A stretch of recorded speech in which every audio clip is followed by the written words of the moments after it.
Welcome to Real Estate Coaching Radio, starring award-winning real estate coaches and #1 international best-selling authors, Tim and Julie Harris. This is the #1 daily radio show for realtors looking for a no BS, authentic, real-time coaching experience. What's really working in today's market, how to generate more leads, make more money, and have more time for what you love in your life. And now your hosts, Tim and Julie Harris. Breaking news before we get to our topic. And our topic today is how to choose a real estate broker, 11 must-ask questions. And by the way, these very same questions will work when you're trying to decide if you're going to stay at your current real estate brokerage. So get ready to take notes. And Julie has read something this morning, I think, that will motivate all of you. Yes, I actually have read it in several places. I think, this time of year, there's lots of surveys bouncing around. And I believe this can be attributed to both HousingWire and the Mortgage Bankers Association, who both report that 40% of Americans say that they will be moving this year. And so my question to all of our podcast listeners who are in the real estate space, have you spoken with 40% of your database, 40% of the people who are in the contacts of your smartphone, 40% of your friends and family? I mean, 100% would be better, but let's just say 40% of them are going to move. The only question is, will they be using you to help them? Well, so if you are thinking along the lines of what Julie was just prescribing to all of you, you might want to be considering having more conversations with folks where you end the conversation with one of our catchphrases, basically, or one of our copywritten scripts, which is simply, by the way, who do you know who's thinking about buying or selling real estate that I should be helping in this market? Now, we would suggest that you say, by the way, who do you know who's thinking about selling that I should be helping in this market? And you will be shocked and surprised, or hopefully not shocked and surprised, when you start stumbling across lead after lead. Because remember, statistically, assuming this data is correct, 40% of everyone you're going to talk to, Julie says centers of influence and past clients, but it's everybody, is thinking about humans buying and selling. And depending on the price range, they might be thinking about listing and then buying. You guys following us here? So the bottom line is have conversations. What is a conversation for those of you who have forgotten? It is not a tweet. It is not a message. It is not an SMS. It is not a video. It is not a tweet, a ticker-talker, or whatever you kids call it. What's it called? TikTok. It's not a Facebook. A smoke signal. It's not a smoke signal. It's not a Facebook post. It's not leaving a present on their door of like some sort of pop-by type thing. It is a actual conversation where you pick up the phone and have a conversation that is, use the scripts we include with our Premier Coaching Program. Our conversational scripts are not salesy, and they're designed to make it so that they look forward to hearing from you on a regular monthly basis. If you really want to step away from the crowd, the herd of people who are relying too heavily on digital forms of communication, call people. Who actually is making that effort right now? I'll tell you who. The top producing agents, the agents that have all the listings. For sure. When everybody else is going one direction, guys, when the herd is running in one direction, generally speaking, nobody in that herd is really paying attention to the fact that everyone, all the buffalo leading the pack are going off the cliff. So you want to make sure you're not just following the masses off the cliff. Think about what we're saying. If everybody else is doing everything digitally, that means that your past clients, your centers of influence, everyone you run across is so immune, burned out, oversaturated with digital communication, and actual conversation is going to make the biggest of differences. Now, we do suggest you do the digital stuff, but don't do the digital stuff thinking that somehow it's going to get you anywhere near the same results as having real communication. So if there were to be a homework assignment, I'm going to give you 2 homework assignments for this weekend, and then we're going to get to our first point. Number 1, have intentional conversations every time you converse with anybody. Get in the habit of always ending every conversation with, oh, by the way, who do you know who's thinking about selling that I should be helping in this market? And number 2, we did just have a change of the month. And as always, we suggest you guys go after the expired listings. If you've not ever worked expireds before and you don't know how to do it, let me just sell it to you this way. It is a seller who absolutely wants to sell the house, who knows what the price isn't, or the condition isn't, or the location isn't. So there's a known problem with the house. Could most likely be one of those 3 things, certainly one of those 3 things. They're willing to list with an agent. They're willing to pay a commission. Those are some of the best listing leads you're going to get. Oh, but Tim, there's no expireds in my market. You're not looking large enough. You're not looking for a big enough circumference around your particular, whatever you determine your market to be. Look in your entire city. You will find pockets of expireds everywhere. They all will need your help to sell the house. They will all result in you receiving a paycheck. Oh, but Tim, I look all over my market and there's 25 expireds. Okay, great. There's 25 expireds. How many of those do you have to list to make this a fantastic year for you? How about going after old expireds? How many people in your marketplace were expired or withdrawn at the end of last year who said to, themselves mostly and their listing agents or formal listing agents, I'm going to relist in the spring. Well, what is this? Not really for most of you in the Northwest, I get it. But this is getting close to the spring. So call these folks, call. Don't mail, call. Don't find them on Facebook, call. And, there's various sources we tell you that you can utilize to find the phone numbers for you. And then if they do happen to say, well, I'm going to relist in the spring, ask them exactly what that means to them. And why the spring? And if it were an advantage to you, Mr. Seller, to have the house for a sale now, like a clear, distinct financial advantage, an undisputed, significant financial advantage, would you still want to wait till the spring? And most times the sellers are going to say no. Learn our scripts. Learn how to be a real estate professional. Well, I can tell you, Tim, our coaching clients are reporting just the most amazing stories because they are making those contacts, especially with people who have said, I wanted to wait till after the holidays or I wanted to wait until spring, because they're calling with examples of sales that have recently happened because inventory is low, where they thought that they were really pushing their luck at, say, 550 and they ended up closing at 650 or 700. Why? Because it was the only thing for sale, because there were competing offers. But you're not going to have that if you're not making contacts. There's so many great scripts that we're giving you guys as part of our Premier Coaching Program to motivate a seller to not wait until whatever their, April or May, whatever they say spring is. How about this one? The Fed has already said there's going to be an interest rate hike in March, and there's going to be potentially a 4 or 5 this year. Do you think, Mr. Seller, that's going to result in more buyers or fewer buyers? Would you like to be putting your house for sale now and say then mid-year? I'm sorry, you said you want to put your house for sale in April because that's your determination of what spring is. Let's say you don't close out until June. That means you're going to be getting a new mortgage in July after 2 or 3 more rate hikes. Doesn't it make sense, Mr. Seller, for you to move up your plans by 2 or 3 months now and get your house sold? Also, to speak to the person that maybe has a real time frame, like maybe they're building a house or whatever, Okay, so here's the thing. Cash out now, and because the sellers are in absolute control in a low inventory market, our coaching clients are reporting very creative deals, right? So you can either close and do a leaseback, you can have a longer closing time, you can still lock in your rate. You've got to think out of the traditional box to put these transactions together. But the good news is, as a listing agent, you and your seller have all the control in the world. I've had 4 and 5 month out closings. I've had people contingent on seller finding suitable housing, but they've got 90 days to do it in. They've got close now, lease back. There's all of these different options. And if you are not astute at having those conversations, you need to come to our coaching, which we have every single day, and ask that question. How do I deal with a seller who says, I would list with you now, but I don't know what I'm going to buy, or I'm not comfortable with the time frame? Your answer cannot be, well, I'll call you in a couple months, because somebody's going to answer that seller's question and that problem and resolve that. Do you guys see the difference between what Julie and I and all of our coaches and our staff do versus essentially what you're being exposed to? We're not just focusing all on lead generation, because here's the thing that no one wants to tell you. Leads are the easiest damn thing to get in real estate. The very fact that you're paying for them is, honestly, it's insanity. Here's the reason that leads are the easiest thing to get in real estate. I want you to think of one human that you know right now that does not need a place to live. Tell me one. Every single person you know is a potential real estate lead as defined by the people that are selling you leads. And we already know 40% of the folks out there are thinking about buying or selling real estate this year. And you have to assume that probably more than 50% of those 40% are going to have houses to sell. So you're talking about a tremendous amount of listings that could be coming for sale.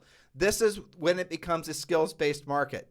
This is when all the rubber meets the road. This is when all the gimmicks and the shiny objects, they start to show themselves for what they are, which are basically just, goofy things that agents do who are trying to avoid doing the real work of real estate. And guys, you know better than that at this point. You are smart enough to have chosen real estate as your career. You're selling something, and you are selling, by the way, you are selling something that every single human needs. That is unlike virtually every other kind of product or service you can conceive of. So good job. Exactly. Now you've got to do something with it. That's right. So by the way, if you want to join our Premier Coaching Program, we've made it very easy for you.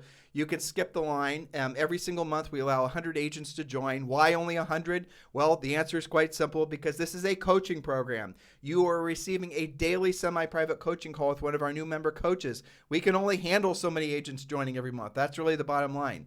And if you want to join now and you want to skip the line, just text the word Premier, Premier. How do you spell Premier? Right, to 47372. Text the word Premier. Premier to 47372, and you'll be taken directly to our Premier coaching page. And you can join Premier for around $100 a month, depending on how you decide to join. It's completely up to you. So go ahead and text the word Premier. Premier. See how I got Julie helping me with the commercials now? To 47372. And again, you guys can go ahead and skip the line and join Premier coaching right away. All right, so let's get to our topic. Yes, another one of those things that we get asked all the time. We're talking about choosing your broker, changing brokers. How do you know when it's time to be having these thoughts? Well, point number one, and we hear this all the time. Point number one, your personal income has been flat or worse, in decline. Maybe you're doing the same volume, give or take, year in and year out, but you seem stuck. Now, when I went back to this point, Tim, I was thinking agents get stuck at different points. You can get stuck with failure to launch in the first place. A lot of people get stuck right in that $3 to $5 million category, volume category. And then we have agents like 10 to 15 million where they figured out how to do that, but they can't seem to break away from that pattern year after year. So really, you keep doing what you're doing, you're going to keep getting what you're getting, or you're going to slide backwards because the market's changing on you. Most agents, most newer agents, new and newer agents, the common mistake they make is choosing a local mom and pop brick and mortar location, thinking that they're going to be mother henned by that mom and pop, and they're going to help them and nurture them along, and they're going to be, their real estate mentors. And to some extent, that's probably true.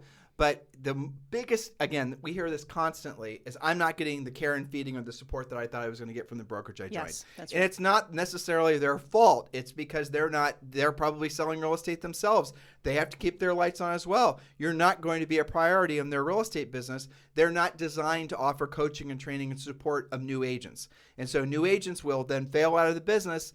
And oftentimes, and this is where, frankly, it's sad, is they'll blame themselves, or, they'll write themselves off. They'll say, well, you know what? I joined this local brokerage. It didn't work out for me. I'm just going to give up on ever having my own business, or I'm just not going to take the opportunity to sell real estate as seriously as otherwise would have. In other words, you made the wrong decision which brokerage to join, and you have now decided to write yourself off in your potential. Huge mistake.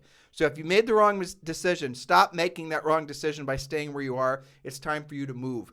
You're not going to, 99% of the time, the small brokerages are not going to be able to support new agents or agents who are going to want to be more aggressive in building their businesses. They're just not, it's too expensive, frankly, and there's not enough margin for them on your transactions. The technology that agents and brokerages have to employ nowadays to be competitive at any level, most, even small, medium-sized brokerages, they simply can't do it. That's the reason there's so many large, dominant real estate brands out there. All right, point number two. Point number two, you are the best agent in your office. Now, that might be awesome for you. That's fantastic. But if you are not being challenged and you continue to be at the top, you think that's a great thing for a couple of years, and then you kind of get bored with that. And you go, well, how can I be the top agent? I only did like 3 deals last month. You might need to make a change. Well, let's go into point number 3, because these all kind of fall into the same category. Point number 3. Okay, your colleagues, broker or brokerage in general, are too negative or are becoming too negative. And I am seeing this crop up with this whole inflation thing happening in the low inventory story. I had an agent, one of the people in our EXP family, she said that she's trying to nurture an agent, but all he gets told by his current brokerage is, well, there's not enough to go around and you're just going to have to wait for the market to change. Negative, not enough opportunity. Why would you believe that when there were 6 million transactions last year, even with low inventory? So if you're coming into negativity with colleagues, brokerage in general, you got to get out of there. That's not good for you. So these first 3 things all fall into the category of environment. And really, if you think about this, I'm going to tell them a true story. Sure. All right, so Julie and I are basically, Julie is a middle-class kid from Columbus, Ohio, and I'm a poor kid from Columbus, Ohio. So as I tell you guys this story, I need to set that ground, shared understanding between us and the tens of thousands of you listening, so you understand how extraordinary the story I'm about to share with you is, just to put it in perspective. We did not understand the significance of environment until we were well into our 20s, like our late 20s. We had heard, well, your environment matters and all the rest of it, but we did not understand how extraordinarily important your environment is. So Julie and I now live in Puerto Rico. We live at the Ritz-Carlton in Dorado, Puerto Rico, and it is extraordinary. And we were going on a walk yesterday to the beach. We live about probably 10 minutes from the beach. Yes. Now, walking 10 minutes, yes. I'm not going to say names. No, I it's know okay. You're giving me a No, distinct- I didn't know what story we were going to go into, and I'm smiling because I thought it was remarkable as well. Well, because we have a lot of stories we could share. Yes. I mean, like you tripping over Ricky Martin and all the rest I of like it. that story. Yeah, That's I a good bet one. you do. Well, anyway, so we're down looking at the ocean. This was yesterday afternoon. Walking Maximus, our giant Frenchie. Our giant Frenchie. And there's a guy in his early 40s there with his 2 little kids in a golf cart looking at the view. And and his little daughter thought Maximus was the cutest thing ever, because he pretty much is. He is. And, so I just started talking to him. Julie was catching up after having visited with some other folks. And we're talking, and it turns out, and again, I'm not going to mention his name. Nope. This guy sold his company. He's like 42 or something. He sold his company for $4.5 billion. Billion with a B. Yeah, billion with a B. And we knew what his company was. Like, we heard of it. Julie uses this, let's just say Now, we didn't recognize him because of No. that. He was just some guy out on his golf cart. Right. Looking at the ocean. Exactly. And he's basically sold his company for $4.5 billion. Yeah. And we have interactions, but this goes to environment. And I remember the first time, like when you and I started getting out of Columbus, Ohio, because Columbus, Ohio, we did have good exposure, but very limited good exposure to people that were big thinkers. Sure. You had to really go out of your way. And You had to search it out. Yeah, in smaller communities like where we're from, you have to really search it out. And even then, there's not going to be that many. But when we started to travel more, you can get exposure and control and change your environment from reading books and doing things like that. But really what makes the biggest difference is going out of your way and going to the places where usually, seek out places that make you uncomfortable. That's really kind of what we did originally. That's right. I remember when you and I would travel out of, again, where we grew up, and we started going to these other areas where it was a high density of very wealthy people. Mm-hmm. I remember the first time we went down to Palm Beach. I remember the first time we went to Miami Beach, yeah. right? Mm-hmm. First time we went to Southern California. The Sure. first time, and we used to drive there. We didn't have money to fly there, just for the record, right? And I remember seeing how people, are basically our age, a little bit older, were living. And then, of course, our real estate brains were going, well, no wonder they're having such a better lifestyle. Because when you do our average sale price our first year in the business $10 was like $180,000, right? Yeah. When we got out of the business, it was closer to like $800,000. But the point of it is when you start doing, say, for example, and not saying this is what commission rates, well, this is what they were. When you do 3% of $180,000 versus when you go down to, say, for example, Laguna Beach, California, and you're doing 3% of, say, $1.5 million, it doesn't take too long to figure out that is a substantially different environment. And how they exist on planet Earth is different than us. I remember having conversations with people on these trips where they were like, we're going on vacation, and where we're from, going on vacation was going up to Lake Erie. Mm-hmm. The Buckeye Riviera. They called it Buckeye Riviera, where they were just like jetting off to Dubai. And I'm not even making these stories up. But that's exposure, and it did make us incredibly uncomfortable, which we adored. We loved it. And, it makes you think bigger at the end of the day. Well, the challenge all of us have as we get older, this is the reason I liked that experience yesterday, right? A guy who's exactly 10 years younger than, Julie and I. And, well, I'm not supposed to say Julie's age, but I just did. Yeah, 10 years younger than me. Julie's 35 forever. Exactly. But anyway, so when we were having that exposure, it's constant reminder that you can't be complacent. Constant reminder to always think bigger. But this goes, again, to environment. So if your environment of where you live, and most people, this is a statistic from the Social Security Administration, which I think is very interesting. Mm-hmm. I remember when you and it's very consistent, too. Yeah, it's something like 99% of everyone, even with the mobility that we all have, are born and die within a 25-mile radius, I think it was, at the exact same spot.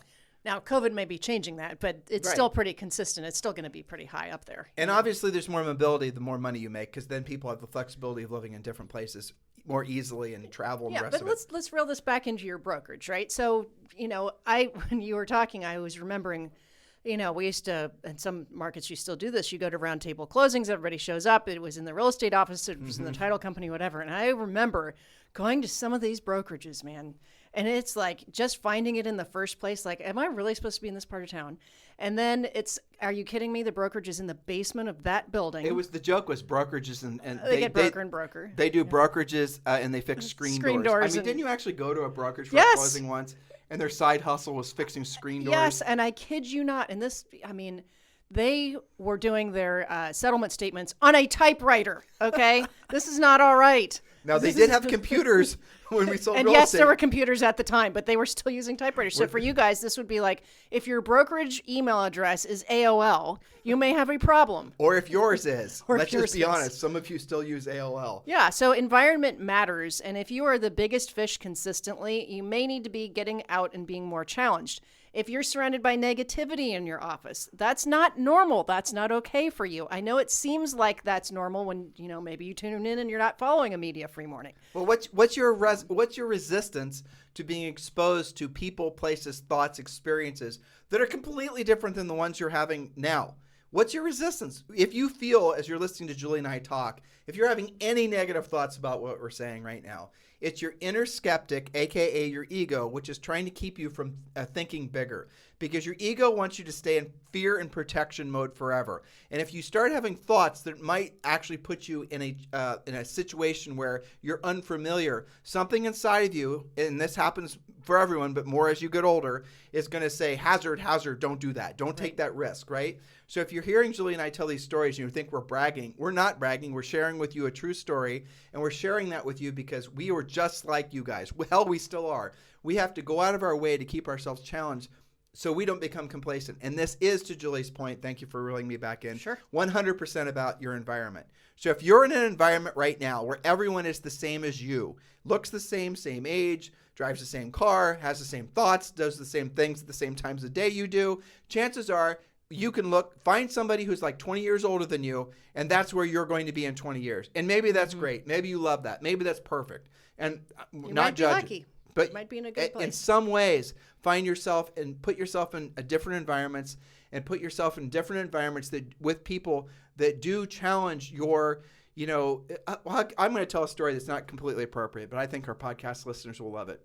I love how you're not warning me about your stories today, but well, go ahead. No, it's the first time we went to Laguna Beach, and Okay. you and I were going on Sure. a long walk. And I remember walking, and you and I, this is when we were still living in Columbus. This is one of our first or second times out Okay. of you know, maybe it wasn't Laguna, it was somewhere in Southern California. Sure. It was a long walk. So I'm filling in And there was sunshine involved. Well, there was. There's sunshine involved and, Yeah. you know, a lot of happy, smiley people. Yeah. So we're going on a walk, and I remember it was this, you know, 5-mile walk and whatever from one end to the other. Again, I might be patching stories together in my brain, okay. but this is the gist of it.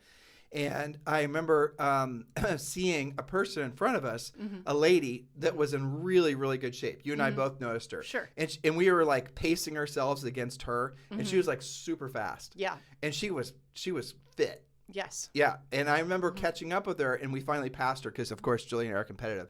And then I remember as we passed her, glancing at her, and she was at least in her 60s. Yes. And I thought to myself, I remember that. yeah, I thought, well, it was because it made a profound effect. Sure. Because at that moment, we were just basically still using our Midwest standards, right? People look a certain way, act a certain way, Yeah. especially as you get older. Yeah. You kind of fall into this, like people in the Midwest where we're from, and we love the Midwest, we love where we're from, but people have a tendency at certain ages to all look the same and act the same. Would you agree? Yes. And I do think the colder the weather is, the more likely this is to happen because, you know, you're covering yourself up most of the year. Yeah, exactly. You're not out there. You're not working out. You know, I think it happens, you know, the whole northern half of the country is like this. But when we saw that, I remember it reframed it for us. Right. Like you don't have to carry that weight around. You don't have to, you know, kind of just be good enough when you get to a certain age. Well, we ran into the gym this morning. The guy was sick. Was he 67? 67. Yeah, he's out there, and he was like, what was he, bench pressing? Like, No, he wasn't bench was he pressing. doing? He was doing. I had my back I don't turned. even know what it was called. lifting but a lot of weight. He was lifting the equivalent of Julie and I's weight combined, is what he Yeah. was doing, and he did it like 10 times. And I looked at him, I go,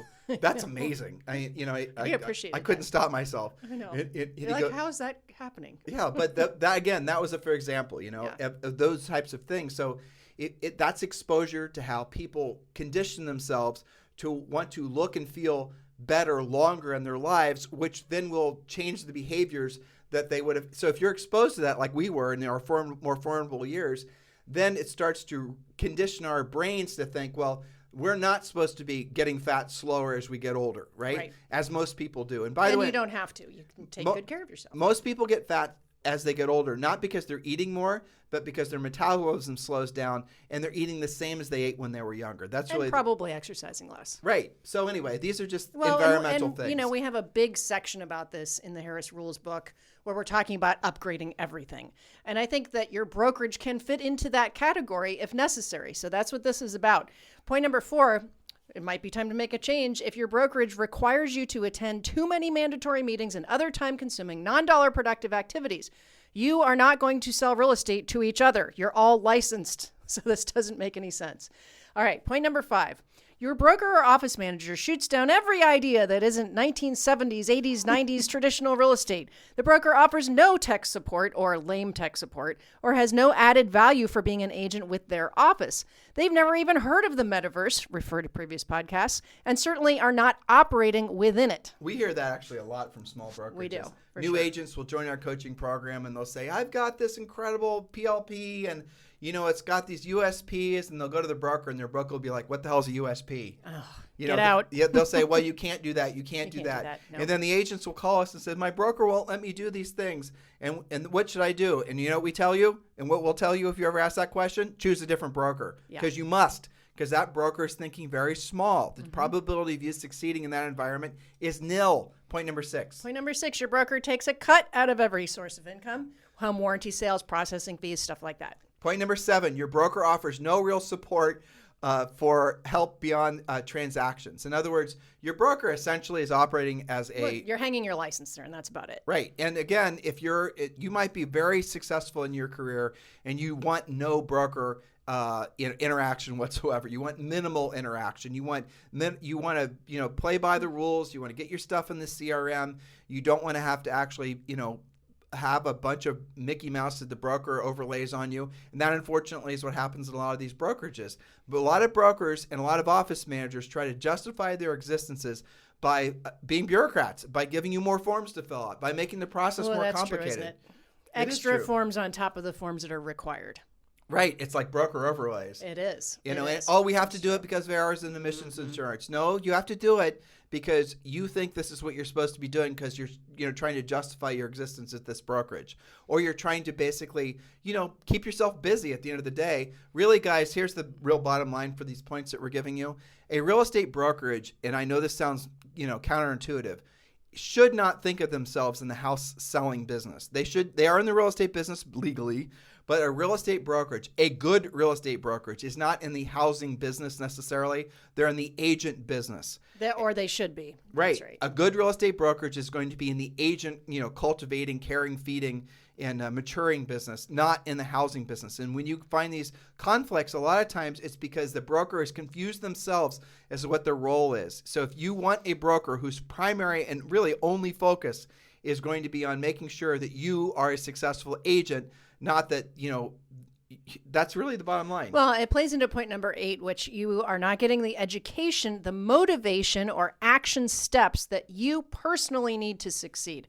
That's a very common thing that we hear from incoming coaching clients is that they feel like they're just swimming out there with no direction. They're not getting motivation. They don't even know what education to ask for. They don't know what they don't know, and nobody's helping them figure it out. And that's really the fast track to being real estate roadkill, because you do have to have somebody look in and say, you know what? Are you using a pre-listing package? Is it different than everyone else in your brokerage? Does it show what makes you different? Do you know how to present it? Do you know how to close, handle objections? All of those things. And if you're not getting that motivation, education, and action steps, a real business plan, how do you figure out your finances? How do you do your goal setting? How do you actually succeed? If you're not getting that, you are not getting the support that you need. Well, we should have added a supplemental point to that one. It's, very, very salient. Is your broker like branding and all the rest of it? So one of the things we talk about this frequently, is when you have a real estate sign. Do all this legally, depending on your states. And we talked about this before, and we talked about this in the coaching program. Always have your phone number, not the broker's phone number. Always have all your identifiable information, not the broker's information. But what you'll discover is a lot of the brokerages are going to want you to brand, and branding is a big generalized term. What they're going to do is minimize your name, minimize any essentially branding. the brokerage over yourself. And they want the brokerage over yourself. And sometimes you guys come to us and say, my brokerage is paying for $50,000 worth or $150,000 or $10,000 for my marketing per year. And let me guess, you have to use their marketing department and their name's going to be all over their it. compliance. Your name's going to be in the back of the card or whatever it is in black and white with their phone number. They're not doing anything for you.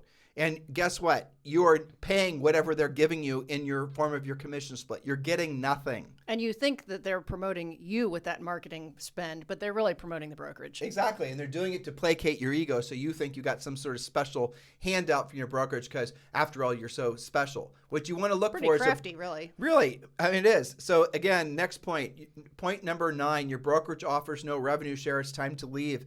Because here's the old rule. The old rule is, the agents would always talk about, what are you paying your broker? The new rule should be, what is your brokerage paying you? And revenue share is one of the things you always have to look out for. Frankly, it's one of the 7 wonders of the world. It's the Absolutely 8th wonder. It is. When you understand how, and there's only really 2, I think, brokerages out there that offer true revenue share. And I'll just give this quick consolidated understanding of what revenue share is versus profit share. Like big brokerages, like Keller Williams offers profit share, but profit share is something that comes off the bottom of the brokerages. Like, for example, the money comes into the brokerage.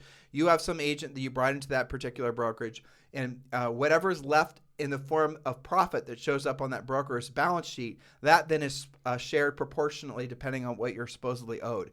That is all predicated on what? There being profit from that brokerage, right? Which you also have no control over. Right. And so you don't have any control over that. So you are not in a situation where you can actually, predictably expect any sort of, essentially a recurring revenue source from any profit share scheme. And that's just the way it works. Scheme's not a bad word, by the way.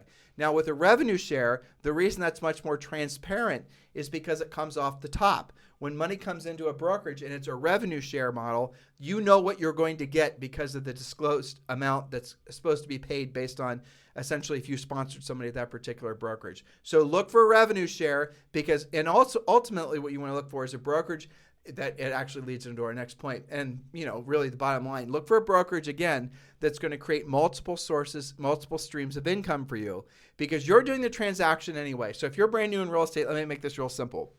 Every time you do a deal, there are dozens of people that are getting paid.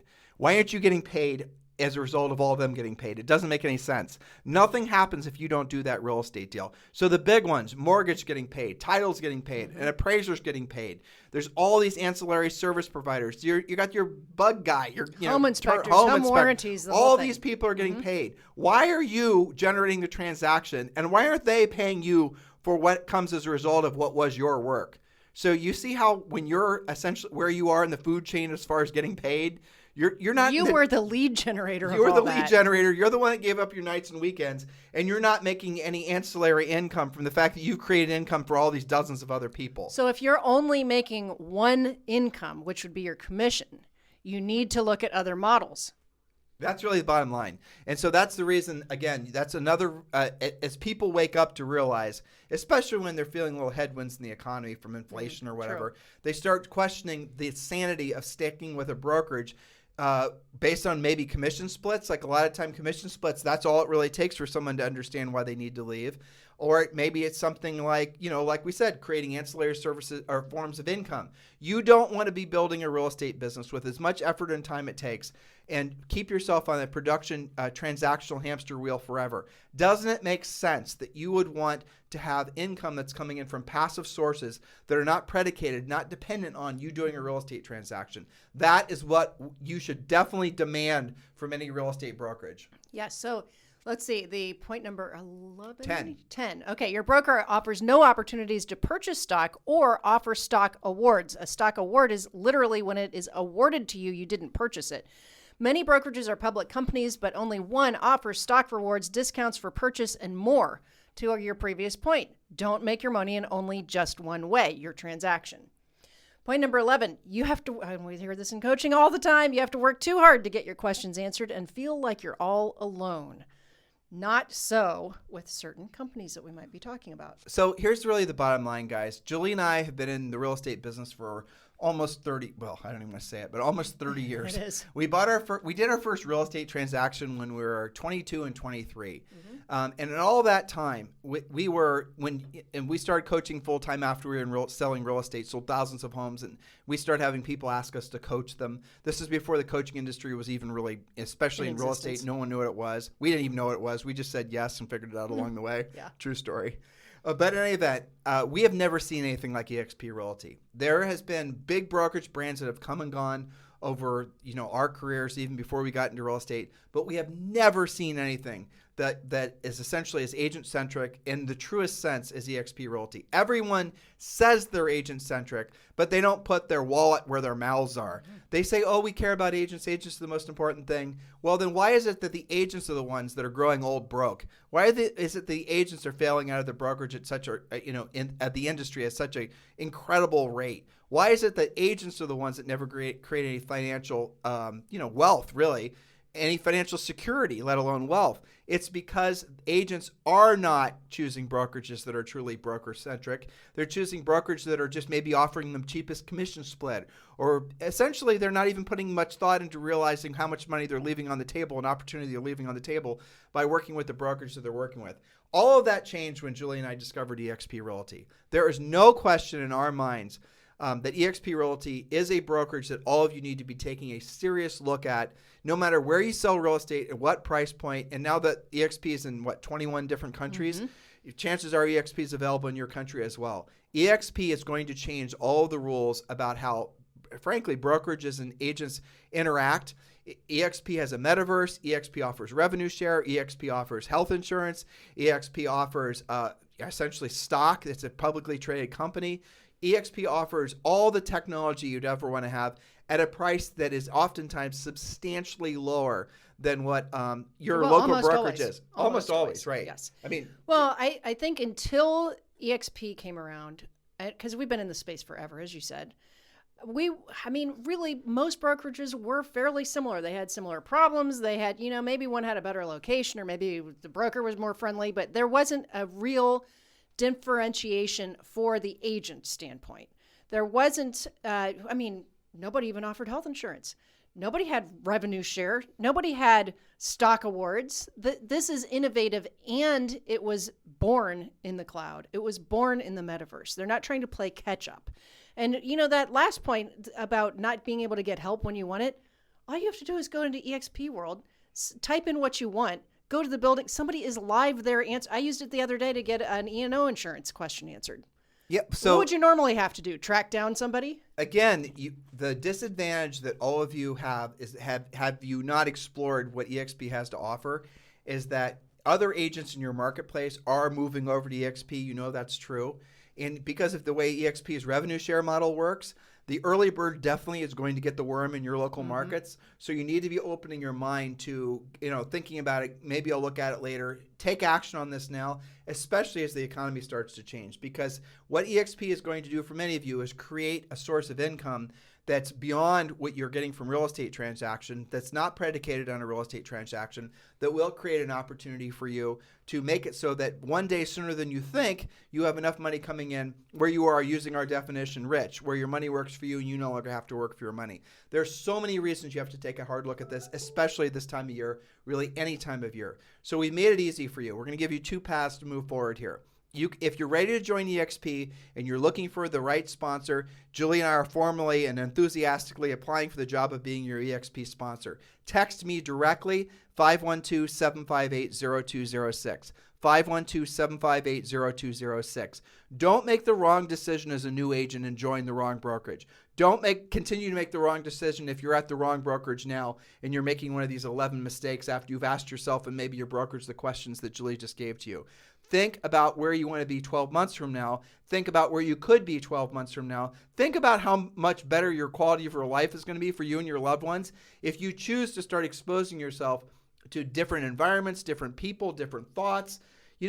Think bigger, guys. You only live once and you're dead a real long time. What the heck are you waiting for? That's right. And so now if you're just getting started learning about eXp, that's fine too. text the letters EXP to 47372, and then we'll text you back a link, and you can go to a website that we created that answers all of your questions.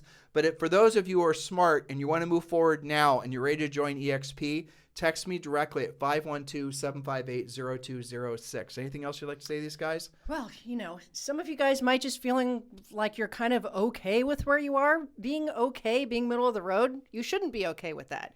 You should want to be exceptional. You got into real estate. When you got your license and you took your test and you were so excited, oh my gosh, I passed it. I'm licensed agent. You were so excited for your future. And if you're not feeling that way every single day, it's time to make a change. Right. And guys, join us. We'd love to partner with you at eXp Realty. So text me at 512-758-0206. Have a fantastic day. We'll talk with you on the show tomorrow.